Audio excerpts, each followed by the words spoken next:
presented by Ajay Entertainment। प्रेम से बोलो विश्वकर्मा भगवान की बाबा विश्वकर्मा जिंदाबाद जिंदाबाद जिंदाबाद हाथी वाले जिंदाबाद जिंदाबाद जिंदाबाद बाबा विश्वकर्मा जिंदाबाद जिंदाबाद जिंदाबाद हाथी वाले जिंदाबाद जिंदाबाद जिंदाबाद बाबा विश्वकर्मा जिंदाबाद जिंदाबाद जिंदाबाद की बाबा अइले हाथी सावरिया मिथिला नगरिया झुमैना की बाबा अइले हाथी सावरिया मिथिला नगरिया झुमैना मिथिला नगरिया झुमैना हो भैया नगरिया झुमैना की बाबा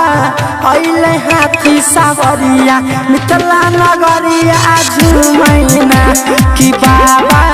अइले हाथी सावरिया मिथिला नगरिया झुमैना बाबा विश्वकर्मा जिंदाबाद जिंदाबाद जिंदाबाद हाथी वाले जिंदाबाद जिंदाबाद जिंदाबाद हथौड़ी वाले जिंदाबाद जिंदाबाद जिंदाबाद बाबा विश्वकर्मा जिंदाबाद जिंदाबाद जिंदाबाद बाबा अइले हाथी सावरिया मिथिला नगरिया झुमैना शोभे हाथे कमंडल चलू मिल के करे अभिनंदन हो भैया मिल के करे अभिनंदन कि बाबा के शोभे हाथे कमंडल चलू मिल के करे अभिनंदन हो भैया मिल के करे अभिनंदन कि बाबा फिर है सब पर नजरिया मिथिला नगरिया झुमैना कि बाबा अइले हाथी सावरिया मिथिला नगरिया झुमैना बाबा विश्वकर्मा जिंदाबाद जिंदाबाद जिंदाबाद हाथी वाले जिंदाबाद जिंदाबाद जिंदाबाद हथौड़ी वाले जिंदाबाद जिंदाबाद जिंदाबाद बाबा विश्वकर्मा जिंदाबाद जिंदाबाद जिंदाबाद अइले हाथी सावरिया मिथिला नगरिया झुमैना महिमा छै यह पहाड़ उनके पूजै जग संसार हो भैया पूजै जग संसार कि बाबा के महिमा छै यह पहाड़ उनके पूजै जग संसार हो भैया